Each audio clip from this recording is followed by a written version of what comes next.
The Clone Wars has ended, but what next?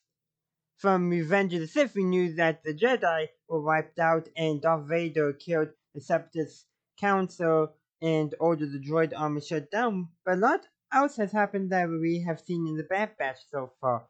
We've seen the Empire begin the process to begin replacing the clones.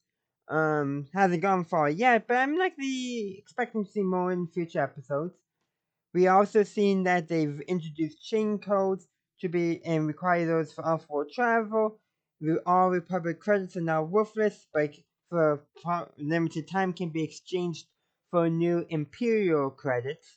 But we still don't know what happened to the droid army besides them being shut down. Well, in today's episode of Star Wars The Bad Batch, Episode 6, Decommissioned, we learned that the droid army has been officially decommissioned and is being melted down as scrap to turn most likely to help create materials for the new Imperial War Machine. I'm John Barry, and this is my review of Star Wars The Bad Batch Season 1, Episode 6, Decommissioned. So in this episode, the Bad Batch are sent on a mission to acquire a tactical droid head before it is melted down.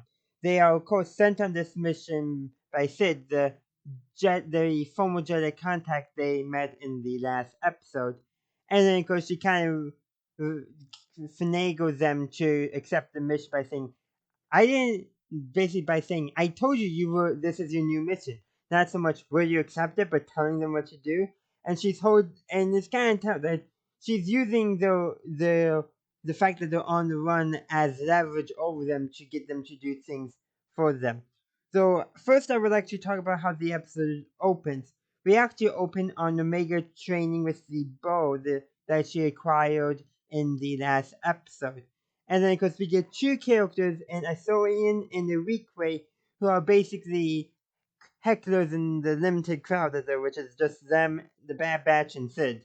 And so, yeah. And then Omega said that she was doing much better till they showed up.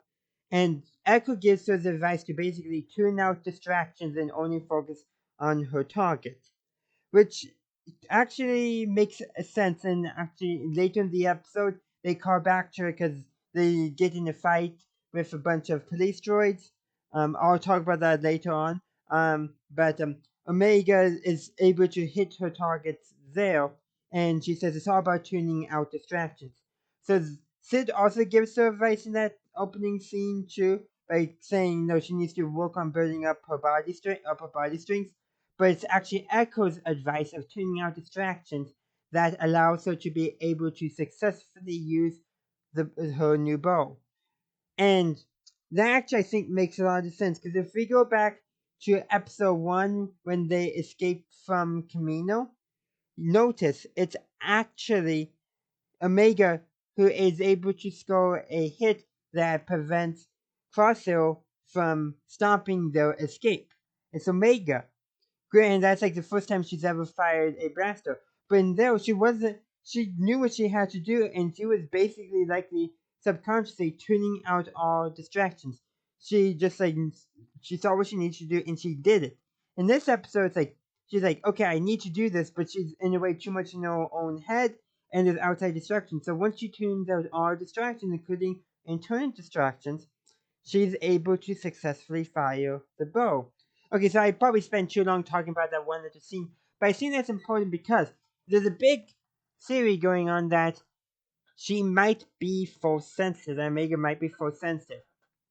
Well, every living being in the galaxy in Star Wars is connected to the Force at some level. Just some individuals are more attuned, more sensitive to the Force, and are able to actually exercise control over the Force.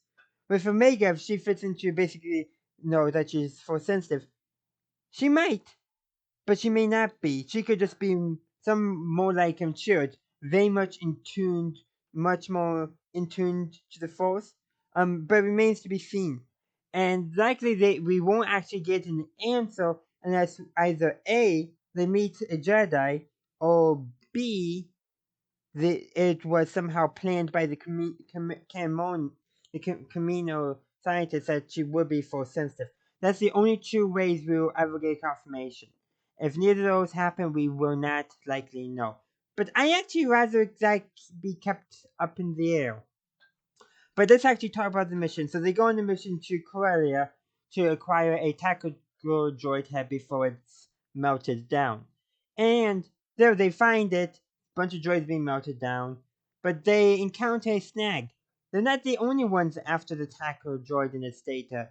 No, Trace and Rafa, the Maltese sisters from the middle arc of the final season of the Clone Wars, Ahsoka's Walkabout arc, I believe, was the one of the names for the arc, I think. But anyhow, they're also trying to acquire a droid for their contact. Eh, and in the end, of course, in the end, they get into some. They don't really get into a fight with each other. Um, but no. But I always forget which one's the older of the two, but the younger one, the more naive one, which I think is Trace, she and Omega do get into a short standoff, and it leads to Omega accidentally releasing her bow, which alerts all the workers in the factory, or in the melting plant, whatever, of their presence, and it goes into lockdown, all that, and the police droids come in, and they have to fight them off, and they end up working together. And of course, we get a scene where basically Chase and Omega are basically scrambling to acquire the tactical droid head and all that. And Omega does get stuck, but Trace comes back to help her, and then of course Hunter comes to to provide the strength to actually get Omega out of the situation rather than just prevent her from falling to certain death. Now, also doing this they reactivate all the droids they're using, the tackle droid, in order to get the droids to help them fight off all the security, all the police droids. And one of the droids, when activates it, literally asks, "Did we win?" Like, then asking, "Did they win the Clone Wars?" Obviously, they lost, but it was a humorous scene. And there's also a scene where the one droid is heading towards a Bad Batch and then gets the orders from the target droid, and says orders and all orders, and turns on the security police droids, which is very interesting. It actually provides a counterpart to the clones. Because the clones are in a way just biological droids, except for the Bad Batch, because they're in genetic enhancements and defects have allowed them not to be affected by the Order 66 and the control or the inhibitor chips. And for Echo, it's because of all the experiments the technology and the Separatists did on him. But let's remember, a certain Bad Batch not Hunter, sorry, Recco, keeps on hitting his head right where the Bad Batch is. And he hits his head again in this episode and is knocked out. And, yeah, the chip starts to activate.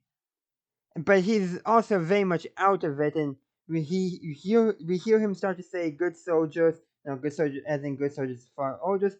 We also get dialogue from Crosshair also saying "good soldiers follow orders," but he snaps out of it. He does snap out of it, which I think is important. And who snaps him out of it? Omega. Well, not directly. More of Omega's calling for help for the aforementioned dangerous situation that she was in. And that's what gets Hunter to snap out of it. He probably doesn't even remember what happened to him in those brief seconds he was out and the chip was done to activate. But I think what we're going to see is that maybe not in the next episode, but in the upcoming episode, I would say within 2 episodes, Hunter's chip is going to fully activate, and it's going to be Omega who's able to stop him and help them locate the chip to remove it. And I have a feeling Rex will be somehow involved in that process as well. But we're definitely this is a clear Chekhov's gun scenario. It's like, yeah, they're gonna have to do something with it. They can't keep teasing it. It's gonna have to happen soon. And that's why I'm going to give them 2 episodes. Because I have a feeling they want the next episode to focus a lot on, I'm going to guess, dealing with the Empire once again directly. So that's going to leave the episode after that for the chip. Which I think is going to be its own full blown episode separate from everything else that's going on in the show as well. But yeah, and of course in the end, and when they get the attacker droid to order the regular battle droids to go after the security police droids, Tech takes that opportunity to also download all the data in the attacker droid's memory. In the end of the episode, Hunter decides to give that to Jason Rafa instead of taking it back to Sid, likely because he has determined that or believes that their contact will make better use of the data than Sid and her contact will. And we know Sid is going to work with the Hutts, so it's reasonable to conclude that her contact may not be the most upstanding of contacts, though Hunter does not know that at the time, so he's clearly going on gut expecting that Tracy Roth's contact will be a more reliable contact who will put that data to better use. But who is Tracy Roth's contact? Who is it? So there's a couple possibilities. First of all, let's look at some contact clues. When they contact him, they use him. So we know their contact is likely male. Likely. Gender could be hidden, but we're going to assume that it is not hidden. So we know it's a him. We also know that they have a droid with him, R7, specifically, and it's been confirmed according to subtitles, I believe, and paint job in some scenes. That is the same droid that we've seen work with Ahsoka in the Clone Wars, and was one of the droids that helped Ahsoka and Rex escape the Venator, and was destroyed. But we did see that its components were recovered, so it's reasonable to assume that R7 was repaired. Now we do get two shots of the droid with different paint jobs. One with its normal paint job that we associate with Clone Wars, and one matching the not the mine guild, the uniforms and coloration of the workers that are smelting down the remaining battle droids. Now, I suspect the reason why is they probably intended for R7 to actually be in the factory with Tracy and Rafa, but they decided against it. But in some scene, and they decided, you know what, we're just going to do its usual model, but they had some like they basically used the wrong model in one of the scenes is what I'm going for, and I'm guessing the paint job model, the different that would have matched the workers' uniforms, was the actual original model coloration planned for the show, but when they took the droid out and just gave it a more minor role, they decided to go with let's just call it Ahsoka's paint job, which I think intended to give us a slight clue on the identity of the individual. I personally don't think it's Ahsoka, because I wouldn't be surprised if Ahsoka actually would have continued to hide her identity from Tracy Waffle. They already know her. So hiding her identity from them wouldn't make sense at this point, because I feel like she would have trusted them. So that leaves us, I think, with the two most likely contenders. I'm going to go with the one I think is least likely of the two most likely. Rex. It is possible. We know Rex is going to show up at some point from the trailers. So it could be Rex who's hiding. Again, we only get a shoulder view. But it's the clothes in the shoulder view that actually lead me to think it's not Rex, because we see him later in his clone armor. But granted, he could be wearing some kind of cloak or tunic. But I think it's more likely than not to be Bail Organa. We know that he is one of the founding members and leaders of the rebellion. So it's reasonable to say that early on, even if he's not planning on direct resistance against the Empire yet, he may still want that data from the tackle droids available in case something happens. And his outfit that the contact is wearing is very similar to some of the outfits we have seen Bear in other installments of the franchise. So that leads me to think it's Bill, who's I think the most likely. And we know that from Star Wars Rebels, even before the rebellion really became active and fully united, he was still out there coordinating different rebel cells and collecting information on the Empire. And sure, I think it's perfectly reasonable that he would be doing that almost immediately, trying to collect necessary data, especially if like somebody like Saul really sparks a major rebellion. Think that he would want to make sure he has the ability to help support, especially if it's major enough to actually challenge the Empire's rule immediately. Like, I have a feeling he prepared for that scenario. And speaking of Saw, I do not think it's Saw. Mainly because why would Saw be hidden? We have already seen him in the show. There's no reason for him to have stayed hidden at this point in the narrative of the show. And that leads me to think has to be a character we haven't seen yet. Some people have thrown out people like Maul or some other criminal, but well, yeah, Trace and Alpha can at times be naive. I don't think so, mainly because of all seven. All seven tells me that it has to be somebody connected to Ahsoka by some manner. So that leads basically Rex or Bail once again. We know from the Ahsoka novel that Ahsoka does eventually get in contact with Bail Organa. And while some things in the Ahsoka novel are not quite uniform with canon anymore, I still think it's a reasonable assumption that most of those events did happen, even if they might have happened on a more condensed scale, or the timeline of when they happened might need to be fudged a little bit. But I think it's still perfectly reasonable that the the contact has to be somehow related to Ahsoka and the early Rebel Alliance. So that's why I think it's Bail, because he's the most likely figure. But I could see some other options, like if they decided to like recanonize Ram Kota, that would be unique. And but kind of Saw's almost filling Ram Kota's place in the canon in terms of an early an early person who rebelled against the Empire. But there's a Corellian senator from Legends.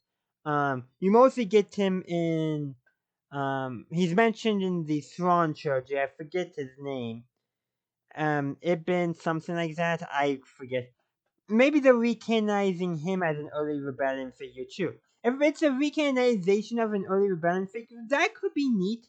Like another like, and honestly, I think somebody like Graham Coder could be actually very unique and provide some interesting story potential. And and basically, I'm just excited to see what they do for it.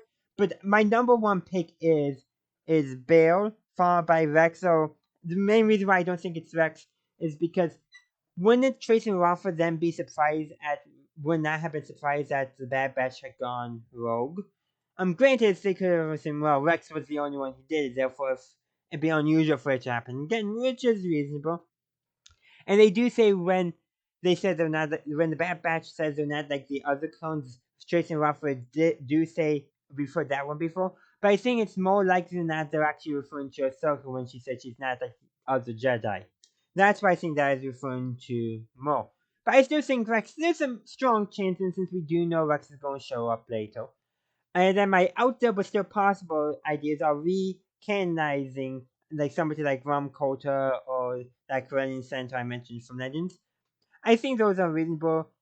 And heck, maybe it could even be Obi-Wan Kenobi. No, it's not Obi-Wan Kenobi.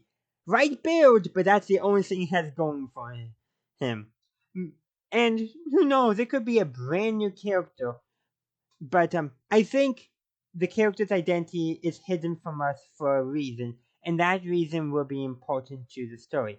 And we do know this figure is now aware of the Bad Batch, and that the Bad Batch, where the Bad Batch is basically hiding out. So that means this character is going to play a role in a later episode.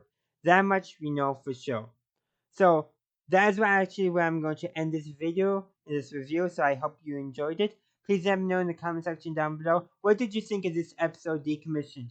Tomorrow is going to be episode 7. So if another question I would like to ask is, who do you think is that person Tracy and Rafa made contact with? And what are you expecting the next episode to be about? Please let me know in the comment section down below. I would love to hear from you. Thank you for watching my latest video. If you enjoyed it, please be sure to upvote and consider following the channel to stay up to date on my latest videos. And if you'd like to help support the channel, please consider subscribing at whichever tier you choose, though each tier does have its own unique benefits. Also, feel free to check me out on social media. Links are below. And as always, have a good day, a good night, wherever you are. May the force be with you always.